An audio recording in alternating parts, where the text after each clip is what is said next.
Saudara rekan-rekan muda yang Tuhan kasihi, senang sekali jika hari ini kita bisa menjalani aktivitas seperti biasa. Udara pagi yang cerah menghantar kita berjumpa dengan siang dalam iringan mentari yang hangat dan juga mungkin terik, menuntun dan menghantar kita melakukan aktivitas di sepanjang hari ini. Ketika sore menjelang, Pembayung senja mengiring langkah kita untuk kembali ke tengah-tengah keluarga, menjalani waktu kebersamaan dengan orang tua. Dan sebelum kita beristirahat, maka malam ini Bapak ingin menyapa saudara-saudara dalam sebuah kesempatan untuk kita mengingat kembali karya dan campur tangan serta didikan Allah di tengah-tengah kehidupan kita. Oleh karena itu, saudara-saudara rekan-rekan muda yang Tuhan kasihi, kita akan berdoa sebelum kita merenungkan kembali apa yang menjadi didikan dan pengajaran Allah di sepanjang hari ini. Mari kita berdoa. Bapa di dalam sorga, terima kasih untuk lintasan waktu yang boleh kami lalui. Dari pagi, siang, sore hingga malam menjelang. Dan sesaat sebelum kami membaringkan tubuh kami yang lelah, kami ingin mendengarkan sejenak apa yang menjadi berita dan didikan Tuhan untuk kami di sepanjang hidup kami. Biarlah firman yang akan kami dengar itu sungguh-sungguh pada akhirnya mengajar dan mendidik kami untuk berlaku seperti yang Tuhan inginkan. Sekalipun kami masih muda, maka ya Tuhan tuntun kami supaya kami benar-benar memahami apa yang Tuhan mau dan Tuhan inginkan. Dalam nama Tuhan Yesus Kristus kami berdoa kepada Bapa di sorga. Amin. Saudara rekan-rekan muda yang Tuhan kasihi, kita bersama-sama akan mengingat dan mendengarkan kembali apa yang disampaikan dalam kesaksian Ibrani pasal 12 ayat 5 dan ayat yang ke-6. Ibrani 12 ayat 5 dan ayat yang ke-6 Bapak bacakan untuk saudara-saudara sekalian. Hai anakku, janganlah anggap enteng didikan Tuhan, dan janganlah putus asa apabila engkau diperingatkannya. Karena Tuhan menghajar orang yang dikasihinya, dan ia mencambuk orang yang diakuinya sebagai anak.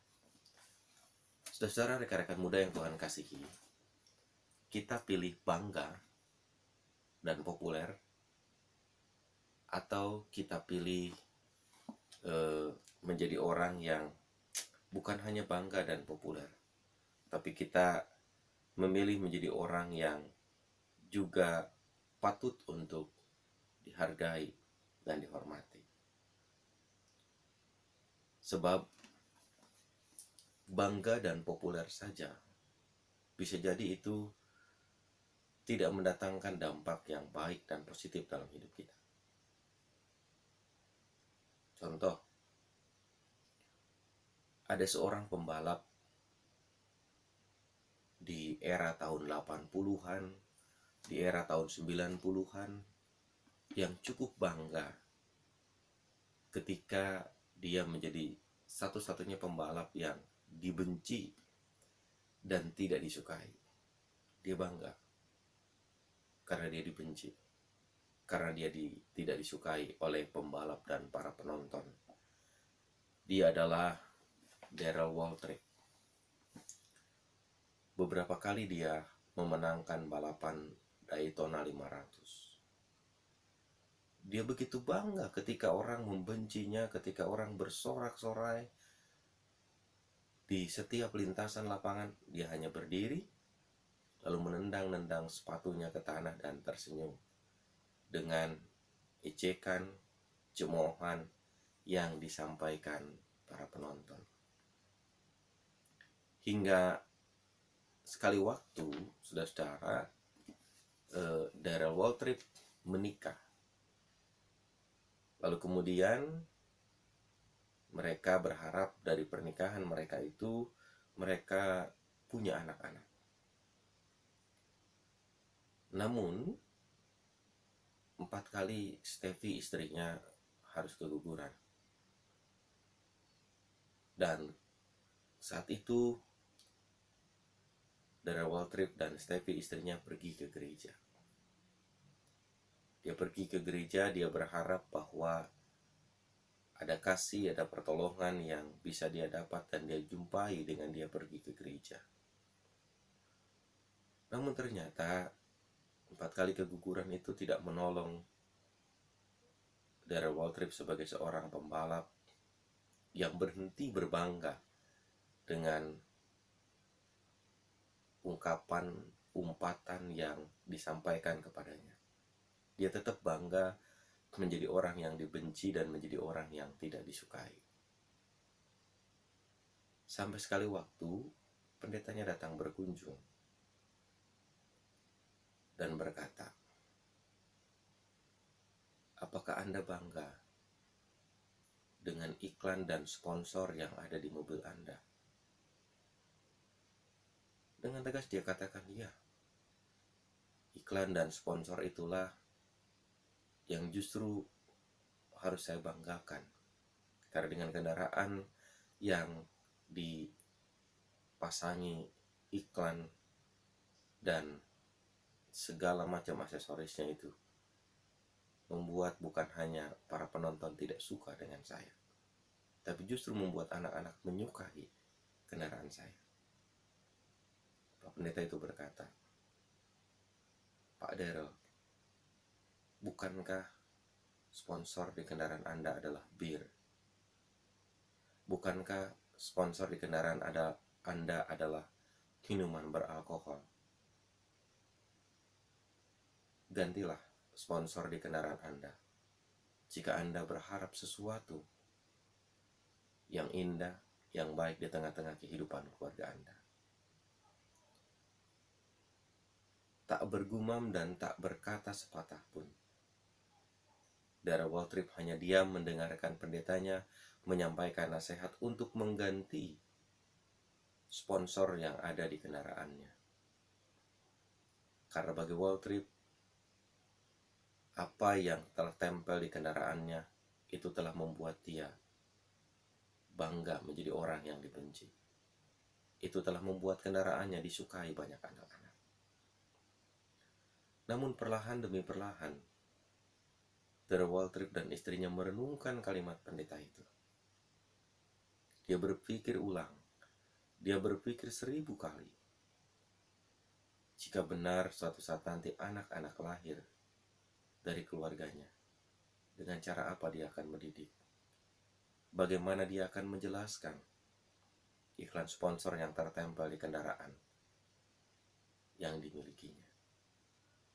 Oleh karena itu, kemudian singkat cerita, Waltrip dan Steffi istrinya berkomitmen, jika Tuhan menjawab doa saya, Tuhan menjawab doa kami dengan anak, maka sponsor itu akan kami selesaikan dan kami ganti. Betul. Kurang lebih hanya 4 tahun selang setelah perkunjungan itu, Waltrip dikaruniai 2 orang anak. Dua-duanya adalah perempuan. 4 tahun dan 2 tahun. Sehingga kemudian mereka pun memutuskan bahwa iklan untuk kendaraannya berubah, bukan lagi menggunakan bir. Dan tahun 1989, Darrell Waltrip memenangkan kejuaraan Daytona 500. Menjadi tahun yang mendatangkan sukacita. Oleh karena itu, berangkat dari cerita tentang Darrell Waltrip, saudara yang Tuhan kasihi, kadang dalam hidup ini, untuk mendapatkan sesuatu yang kita mau dan kita inginkan, kita butuh melewati didikan yang Tuhan sediakan. Untuk mendapatkan hal yang indah dalam kehidupan kita, kita harus melewati berbagai pengajaran yang Tuhan sampaikan kepada kita. Dan bisa saja pengajaran atau didikan Tuhan itu menjadi bagian yang tidak mengenakan buat kita. Tapi suka tidak suka, jika hidup kita ingin dilalui dengan mendatangkan kebahagiaan, dengan mendatangkan damai sejahtera, maka didikan Tuhan, pengajaran Tuhan menjadi bagian yang tidak dapat kita lewati. Apalagi di masa muda. Sebagai orang muda kita punya banyak keinginan, kita punya banyak harapan, kita punya banyak kemauan yang mungkin saja ingin kita raih dan kita capai.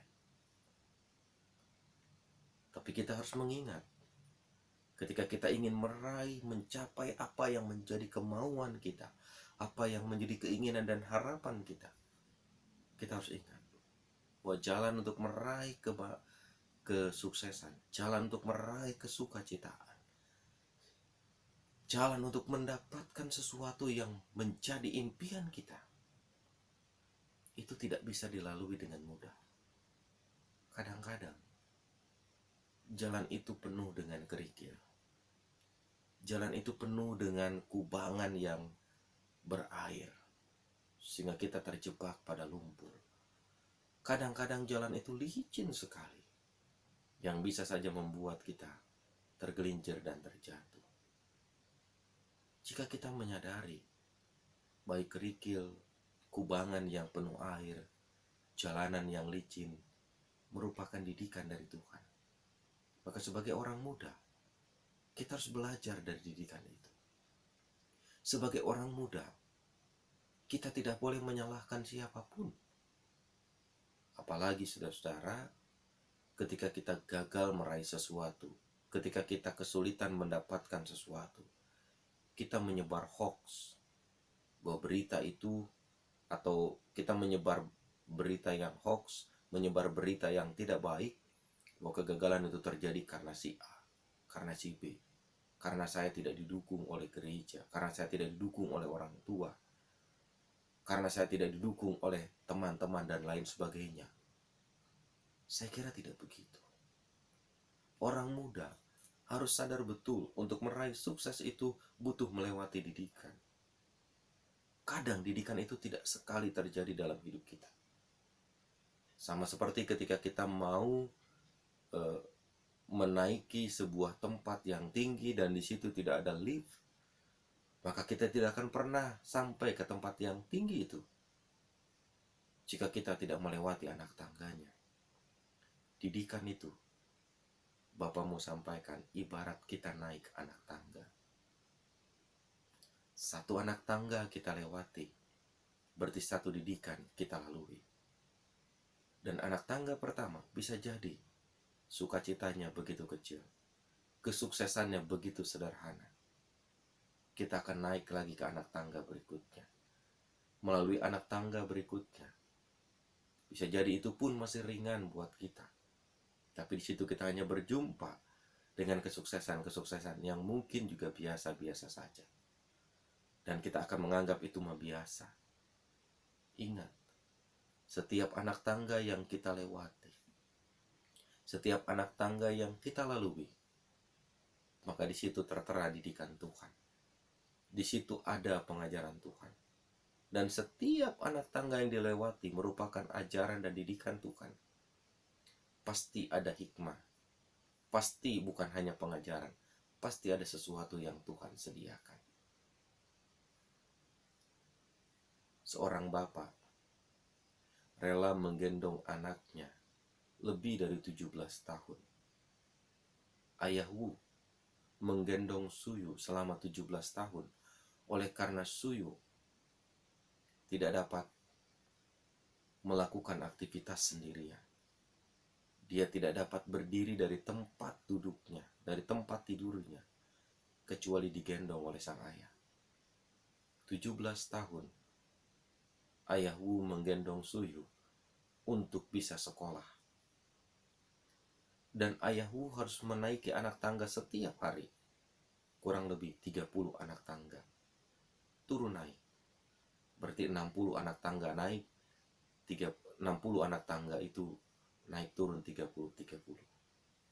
Bayangkan, jika itu dia berhenti, jika Ayah Wu menolak untuk menggendong Suyu selama 17 tahun itu, untuk bisa meraih pendidikan, untuk bisa menyelesaikan sekolahnya, maka mungkin Suyu tidak akan pernah bisa mendapatkan apa yang diinginkan.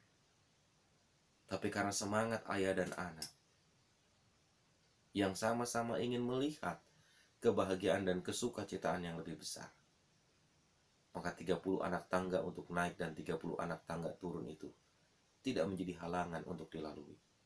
Walaupun saudara tahu kira-kira berat Suyu berapa? Berat Suyu 10 kali, bukan 10 kali, 10 kilo lebih berat daripada berat ayahnya. Suyu 75 kilogram, ayahnya 65 kilogram. Sang ayah menggendong Suyu menaikkan ke motor, mengantarnya menyusuri jalanan Hong Kong untuk bisa sampai ke sekolah SMA. Begitu dia lakukan selama 17 tahun. Sampai akhirnya Suyu bisa menembus universitas ternama di Cina. Untuk kemudian dia masuki sekolah perguruan tinggi jurusan nuklir di Cina. Sebuah perjuangan dari upaya menerima didikan Tuhan yang dilalui dengan sabar, dengan senang, dengan sukacita, pada akhirnya membuahkan sukacita. Demikian pula dengan kita. Saudara-saudara, anak-anakku yang Tuhan kasihi, Bapa mau mengingatkan kita sekalian. Masa muda kalian adalah masa muda yang berharga. Masa muda kalian adalah masa muda yang harus diisi dengan sukacita. Jika saudara-saudara berjumpa dengan didikan Tuhan, didikan yang justru tidak menyenangkan buat saudara, jangan bersungut-sungut. Jangan menyebarkan berita hoax bahwa kesengsaraan, kesulitan, kesukaran, kegagalan itu karena tidak ada yang mendukung, karena tidak ada yang menopang. Percayalah, justru di situ ada didikan Tuhan yang mau disampaikan kepada kita. Di situ ada pengajaran Allah yang mau menuntun kita untuk kemudian menjadi lebih tangguh, lebih kuat, lebih tahan uji, sampai pada akhirnya kita bisa meraih apa yang kita inginkan. Hidup ini adalah perjumpaan dengan didikan dan pengajaran. Jika kita gagal menerima didikan dan pengajaran, maka bisa jadi kita adalah orang pertama yang gagal menerima kesuksesan. Tapi jika kita sebagai orang-orang muda mau menerima setiap didikan Tuhan dengan rendah hati, kita mau menerima didikan Tuhan dengan keyakinan, maka Tuhan tidak akan pernah mendidik kita untuk menjadi orang muda yang gagal. Tapi Tuhan akan mendidik kita dan mengantar kita untuk menjadi orang yang berhasil dan sukses di kemudian hari. Oleh karena itu, saudara-saudara, rekan-rekan muda, sapaan Bapa di malam hari ini kiranya mengajak kita untuk berefleksi. Kiranya mengajak kita untuk menyadari bahwa hidup yang adalah didikan itu harusnya membuat kita semakin berani memilih untuk berjalan dengan yang baik, untuk berjalan di jalan yang benar.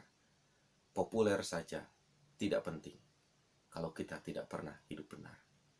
Itu yang kemudian diakui oleh Darrell Waltrip dan Steffi istrinya. Dia populer oleh karena balapan-balapan Daytona 500. Tapi populer dengan hidup tidak benar di hadapan Tuhan ternyata tidak mendatangkan sukacita. Kita bisa saja populer sebagai orang-orang yang hidup di jalanan. Kita bisa saja populer sebagai orang-orang muda yang kuat dan gagah. Tapi populer saja sekali lagi tidak akan pernah mendatangkan apapun dalam hidup kita jika kita tidak iringi dengan kebenaran. Itulah sebabnya Tuhan mendidik kita agar kita bukan hanya populer saja, tapi kita juga harus hidup benar seiring dengan popularitas yang mungkin saja kita dapat dan kita tuai di tengah kehidupan kita. Oleh karena itu, selamat menjalani kehidupan ini dengan senantiasa hidup benar dalam didikan dan tuntunan Tuhan. Karena ketika kita hidup benar dalam didikan dan tuntunan Tuhan, kita percaya, saudara-saudara, Bapak yakin, saudara-saudara akan menjadi anak-anak yang berhasil. Saudara-saudara akan menjadi anak-anak yang sukses. Karena itu jangan pernah menolak didikan Tuhan, tetapi terimalah didikan Tuhan sebagai sebuah proses yang membentuk kita dan mengantar kita menjadi orang yang berhasil di kemudian hari. Tuhan memberkati. Amin.